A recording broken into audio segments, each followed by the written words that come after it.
राजा रानी की संतान प्राप्ति की कहानी। सालों पहले एक नगर में भीम नाम का राजा का शासन हुआ करता था। वह दिल का बहुत अच्छा और अपनी प्रजा को खुश रखने वाले राजा था। अगर किसी कोई समस्या होती तो तुरंत राजा उनका समस्या का समाधान कर देते थे। धन संपत्ति और खूब इज्जत होने के बाद भी राजा की पत्नी दुखी रहती थी।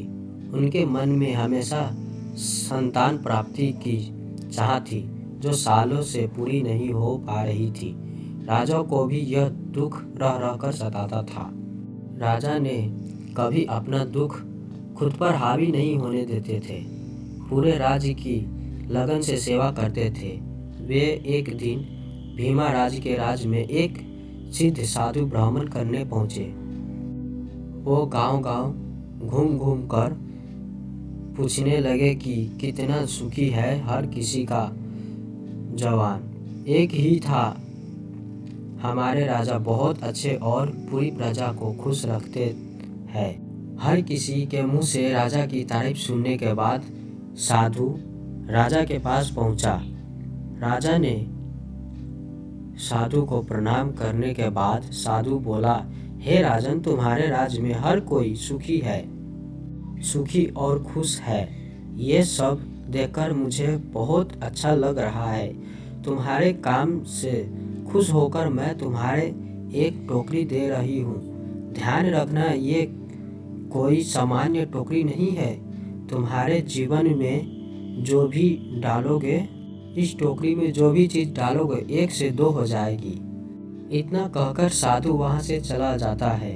अब राजा टोकरी लेकर सीधे रानी के पास पहुँचा और साधु की सारी बात बताई। रानी की बात सुनकर रानी अपनी हाथ से एक कंगन उतारकर उसी टोकरी में डाल देती है। देखते ही कंगन 1 से 2 हो जाते हैं।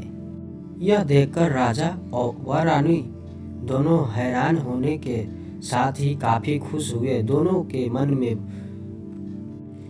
कि अब राज्य में किसी चीज की कमी नहीं होगी और प्रजा की खुशी दुगनी हो जाएगी। इस टोकरी से भी हम अपनी प्रजा की सेवा करेंगे। कुछ दिनों बाद भोला नाम एक व्यक्ति अपने परिवार के साथ राजा और रानी से मिलने के लिए पहुंचा। उनके साथ पत्नी और नवजात शिशु भी था। भोला ने सबसे पहले राजा रानी दोनों को प्रणाम किया और बताया कि हम आपके ही नगर के रहने वाले हैं। आपको संतान होने का दुख हमसे सहा नहीं जा रहा है, इसलिए हम अपने इस शिशु को आपको देने के लिए आए हैं। इस वक्त इसे आप दोनों मेरे पुत्र के माता पिता हो। भोला की बात राजा को कुछ बोलने से पहले ही रानी ने नवजात को अपनी गोद में उठा लिया। रानी ने भोला और उनकी पत्नी को सुलेखा को धन्यवाद कहा। इसके बाद सबके बीच राजा कुछ नहीं कह पाए। राजा को पुत्र मिलने की खुशी तो थी, लेकिन वो भोला और सुलेखा के लिए परेशान थे। राजा को पता था कि पुत्र न होने से भी अधिक दुख उसे पैदा करके किसी को दे देना से होता है।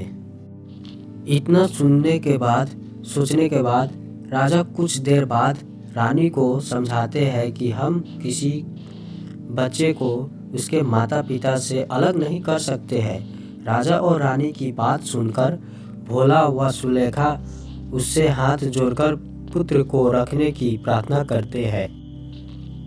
राजा रानी दोनों ही भोला और सुलेखा की बात सुनकर हैरान हो जाते हैं। तब राजा ने सीधे भोला से पूछा, आखिर क्या बात है? तुम अपने बच्चों को अपने साथ रखने की बात सुनकर दुखी क्यों हो जाते हो? साफ साफ कहो, क्या परेशानी है? राजा की बात का जवाब देते हुए भोला कहता है, हमारे बच्चे को श्राप है कि अगर वो 12 दिन हमारे पास रहता है तो 13वें दिन उनकी मृत्यु हो जाएगी।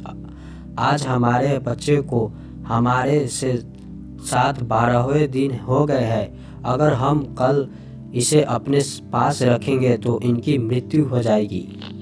राजा ने इस बारे में सोचने के लिए थोड़ा समय मांगा और भोला व सुलेखा को कुछ देर राजमहल में आराम करने के लिए कहा। फिर राजा भी इस बारे में सोचने के लिए अपने कक्ष में गए और रानी बच्चे को गोद में लेकर राजा के पीछे चले लगी।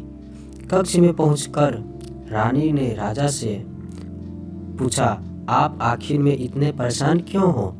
तब राजा ने कहा कि मेरे राज्य में रहने वाले कोई भी परिवार मुझसे अपनी संतान देकर सारी जिंदगी रोता रहे और ये मुझे हरगिज मंजूर नहीं है। राजा की बात सुनकर रानी भी इस बारे में सोचने लगी। तभी रानी राजमहल से बोलती है कि क्यों ना हम इस बच्चे को टोकरी में डालकर 1 से 2 कर लेते हैं। फिर इस बच्चे को हम रख लेंगे और दूसरे बच्चे को भोला व सुलेखा को सौंप देंगे। राजा यह सुनकर खुश हो गए और जल्दी से बच्चे को टोकरी में रख दिए। टोकरी में रखते ही वह नवजात शिशु 1 से 2 हो गए। फिर रानी ने जिस नवजात को टोकरी में डाला था उसे उठाते ही और राजा दूसरे बच्चे को उठाता है। अब दोनों बच्चे को लेकर राजा रानी सीधे उस कमरे में पहुंचा जहां भोला और उनकी पत्नी आराम कर रहे थे। जहां राजा अपनी गोद में लिए बच्चे को भोला को सौंपकर, ये लो अपना बच्चा। राजा की बात सुनकर भोला और सुलेखा ने निराश हो गए। तभी राजा ने टोकरी के बारे में उन दोनों को बताते हुए कहा कि हे, अब ये बच्चा श्राप मुक्त हो गया है। आपके जिस बच्चे को श्राप मिला है वो रानी के पास है। आप दोनों इस शिशु को ले जाएं और इनकी अच्छे से देखभाल करें। राजा की बात पूरी सुनने के बाद भोला और उनकी पत्नी खुश हुए और बच्चे को लेकर चले गए। राजा और रानी बच्चा को पाकर खुश थे।